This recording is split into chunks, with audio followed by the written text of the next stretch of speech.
So for the remaining 3 sections of the semester, we are going to dig more deeply into various types of specific violent crimes. But it's important to think about that all violence, all acts of violence, at least interpersonal violence, begins with a form of a lethal encounter between 2 or more individuals. And it's helpful to think about assault as existing on a continuum where it can produce a whole array of outcomes, right? Ranging from, a black eye to a broken bone, or to all the way to the extreme on one end, which would be, the most severe result would be a death, or which would make it a homicide, or on the other end of the spectrum, you have no injury. And where exactly the outcome of a violent encounter falls on this continuum is dependent upon a number of different factors. So these include things like the setting, where it occurs, right? Is it in the context of a family, or is it out in public at the bar, or is it at a football game, or is it in the privacy of the bedroom, right? All of those factors will influence how that violent encounter plays out, right? So if you're in the privacy of your own home, the severity of the violence could be much greater because there's nobody else there to intervene. Whereas if you're in public, right? If you're in public, there might be a bystander or somebody who witnesses it that could be there to step in and prevent the violence from escalating. It's also important to look at the characteristics of the victim and the offender themselves. So this could be things like gender, age, race, socioeconomic status, criminal record, all of which influence the likelihood that violence will escalate to something more severe. So we know for sure that most victims and offenders of violent crime are young men, or young males, I should say, ages, late, 17 and up to like 28-ish, approximately, give or take. And so if you hear about an encounter where it's 2 men about, ages 23, that let alone they were in a bar and then got into a violent encounter, you could guess that there was probably some injury. Whereas if I told you it was 2 11-year-old girls, or 11-year-old girl and 11-year-old boy that had a violent encounter, the odds of that becoming, developing into a broken bone or something like that is very unlikely. Okay, it also is important to look at the relationship between the two because with the exception of multicide, which we'll talk about in a later section, which includes things like serial homicide or mass homicide, the vast majority of homicides involve a victim and offender that know each other. They have some sort of existing relationship. And so it makes sense, right? If you are having a very heated argument with a former significant other, you're much more likely to, have a lot more emotions running through it and act a lot more with a lot more volatility than if it's a complete stranger, right? Yeah, maybe you'll be more willing to hit them because you don't know them and you don't have any, loyalty to them, but it also means that the anger and the emotions and the whole feeling of that argument are going to run a lot less deep. Okay, but number one, without question, if somebody says, hey, there's a violent encounter or violent, event occurring, what's the likelihood of a fatality? The very first question out of your mouth should be, was a weapon involved? Because unsurprisingly, when a weapon is involved, the injuries are more likely to be severe and a fatality is more likely to occur. Okay, in fact, about 70% of cases, of homicide cases, involve a firearm. And so we're talking, almost 3 out of 4 of homicides involve a firearm, and most of which are handguns. Okay, however, it's worth noting that this is especially true when the victims are male. Now, in cases of a female homicide victim, she's more likely to have been, or you're going to see a greater number of female victims that were murdered using personal weapons, things like your hands, feet, choking, drowning, those kinds of things, as opposed to using a firearm. And that has a lot to do with those victim offender characteristics we discussed, right? A male is more likely to be larger and be stronger and be able to fight back. And so a weapon will give a person an edge against them. It's also important to consider the circumstances. However, it's worth noting, though, that about 1 in 3 homicides, the police aren't really sure the circumstances surrounding it. They don't really know what happened. But in 2 of the 3 of the time, right, if I were to tell you there was a bad breakup or a horrible fight between a father and son, or, these 2 guys were fighting over a girl at the bar, or 2 girls were fighting over a guy over a bar, or whatever. Or it could be that those circumstances are far different than if I were to say, oh, there were 2 friends hanging out at one of their houses and one of them beat them in Mario Kart and then one of them shoved them. You'd be like, oh yeah, I would assume that's not a very violent exchange. Even though there may have been some shoving or physicality, there's not going to be any serious injury. And so for that reason, it's important to take circumstances into consideration. And then finally, substance use is certainly worth taking into consideration, because when people are using substances, it lowers their inhibition, reduces their judgment. You see a decline in rationality. People are more likely to be impulsive, to retaliate against somebody who's antagonizing them. Things that they may have let roll off their back when they're sober, they may be more likely to respond abrasively if they are inebriated. And so all of these kind of take together can influence where on that continuum from the previous slide, right, that a violent encounter falls.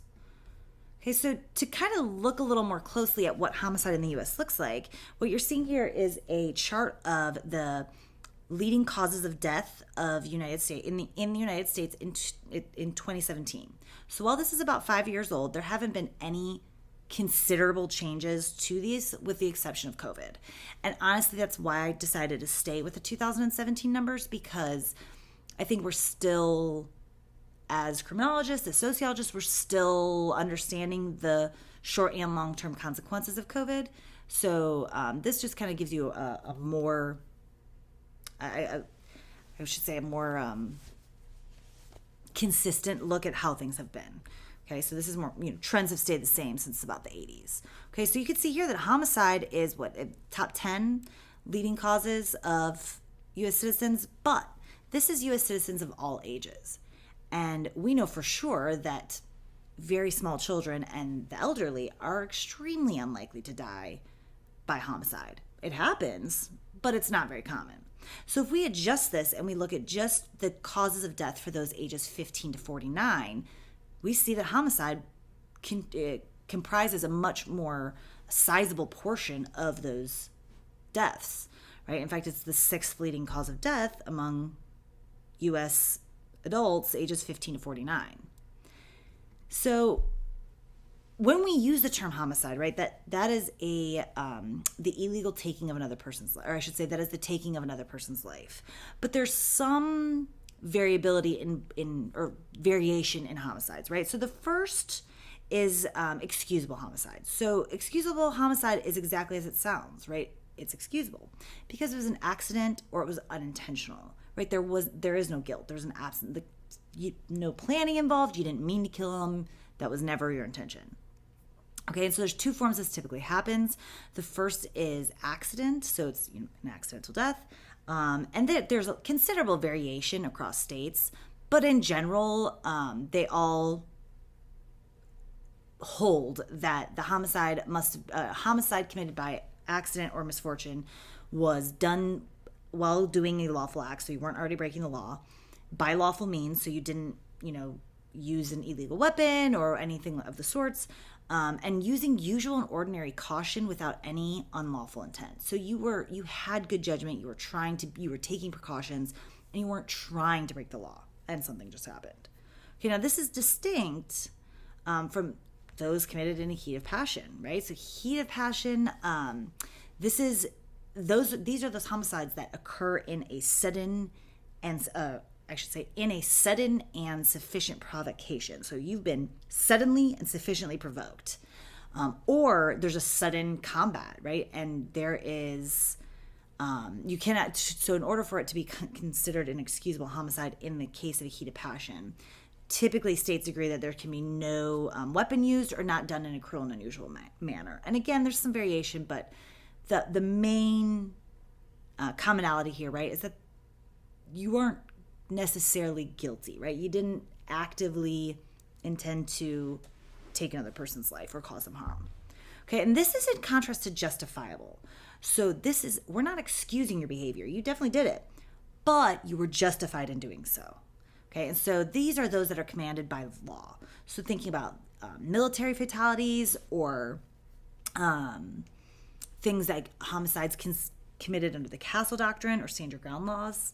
And so because it's justified by the law, you're not criminally responsible for the death of another person, right? And so the Castle Doctrine and stand your ground laws are similar but distinct. Castle Doctrine is, the idea that your home is your castle.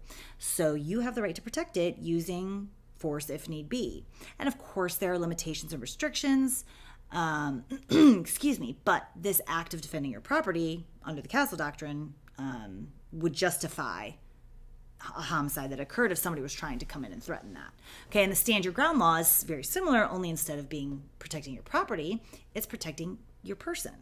So the most notorious of this law was the Trayvon Martin case in Florida, where George Zimmerman shot and killed a innocent young black boy walking through his neighborhood. He had a hoodie on and headphones, and he was eating Skittles. George Zimmerman was able to create a compelling enough case that he was threatened, and so he was, in his eyes, justified in using that violence, and thus his case fell under the stand your ground laws and was considered a justifiable homicide. Okay, now both of these are distinct from criminal homicide. Okay, criminal homicide are those that are illegal, purposeful, knowing, and or negligent killing of another human being. Okay, this involves both murder and manslaughter. So homicide doesn't necessarily require that you actively cause a death. You could do so through negligence, which is what constitutes manslaughter.